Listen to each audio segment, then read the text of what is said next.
हाँ, याद है मुझे, वो अपनी पहली मुलाकात। जब नजरों से पहली बार नजरें टकराई थीं, सिर्फ एक खामोशी थी हमारे बीच, और हम एक दूसरे के नाम से भी अनजान। कोई बात होती भी कैसे, हमारे बीच ना कोई जरिया था, ना ही हम लोगों के दिल में चाह अजनबी बन टकराए और अजनबी बन एक दूसरे की नजरों से दूर हो गए। न दिल को कोई खुशी थी, न दिल को कोई गम, जैसे नजरों ने तुम्हारा चेहरा भुला दिया हो। फिर हम अचानक एक कोचिंग सेंटर पर टकराए।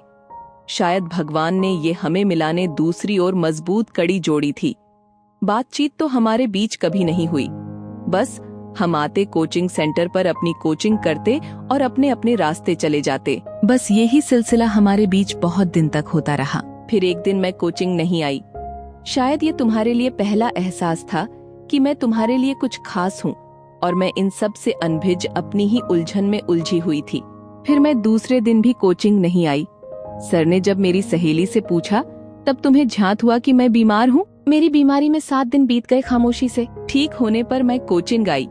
कैसे भुला सकती हूँ मैं वो नजारा। आज भी याद करती हूँ तो लब पर एक मुस्कान आ ही जाती है।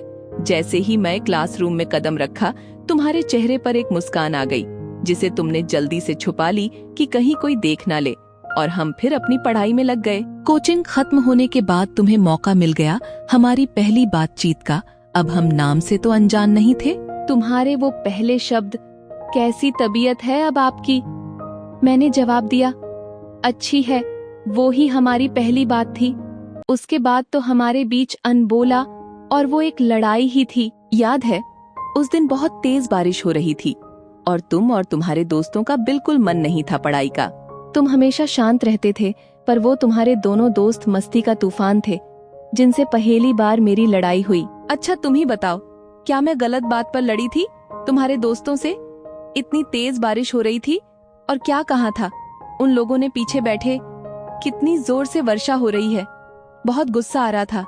मैं तो क्लास खत्म होने का इंतजार कर रही थी कि कब क्लास खत्म हो और कब मैं लड़ूं, और मैंने गुस्सा भी किया तुम्हारे दोस्त पर हम दोनों के बीच बस और बस खामोशी ही रही। एक दिन कोचिंग सेंटर पर एक कार्यक्रम होना था, जहां सिर्फ उस दिन मस्ती और केवल मस्ती होने वाली थी। गाने बज रहे थे, और जब एक गाना मुझे बहुत परेशान कर रहा था, वो तुम्हारे दोस्त का पसंदीदा गाना था, जिसको वो हर थोड़ी देर में बजाता, और मैं मन ही मन चिढ़ रही थी। तुम मेरे चेहरे को देखकर समझ गए थे, इसलिए तुम्हारे कहने के बाद वो गाना नहीं बजा। बातचीत तो हम दोनों के बीच उस दिन भी नहीं हुई, पर हाँ, तुम्हारे जिन दोस्तों से मेरी लड़ाई हुई थी, उनमें एक से बातचीत शुरू हो गई। अब बस इतना था तुम्हारे सामने। तुम्हारे उसी दोस्त से मेरी थोड़ी बहुत बातचीत होना शुरू हो गई। बस इस तरह से 1 साल बीत गया, और तुम्हारा दोस्त और मैं बहुत अच्छे दोस्त बन गए। एक दूसरे का फोन नंबर भी हमारे पास था, और तुम्हें सब पता था कि हम दोनों बातें फोन पर भी करते हैं, और तुम्हें ये भी पता था हम सिर्फ दोस्त और केवल अच्छे दोस्त थे। पर जिंदगी शायद मेरी और तुम्हारी कहानी लिखने में व्यस्त थी, क्योंकि मैं जब भी तुम्हारा नाम लेती अपनी सहेली से बात करते हुए, तुम मुझे उसी वक्त सामने नजर आते या मेरे पीछे से आते हुए नजर आते।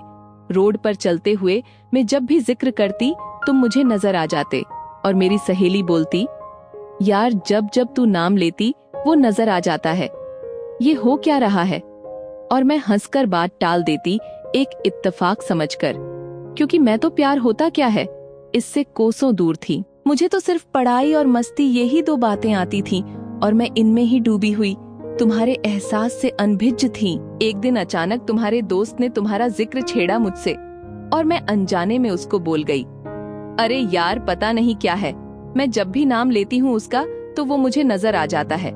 पता नहीं क्या है हमारे बीच। और तुम्हारा दोस्त जोर से हंसा, और मैं भी उसके साथ हंस दी। फिर वो मुझे बोला, वो बहुत अच्छा इंसान है, तुम उससे भी दोस्ती कर लो। और मेरा जवाब था, हाँ जानती हूँ, वो बहुत अच्छा इंसान है। 2 दिन बाद फ्रेंडशिप डे था। तुम सबके लिए चॉकलेट लाए थे, और तुमने मुझे भी दी हैप्पी फ्रेंडशिप डे बोलकर, याद है तुम्हें? जानती हूँ ये बातें जितने मेरे करीब हैं उतने तुम्हारे भी।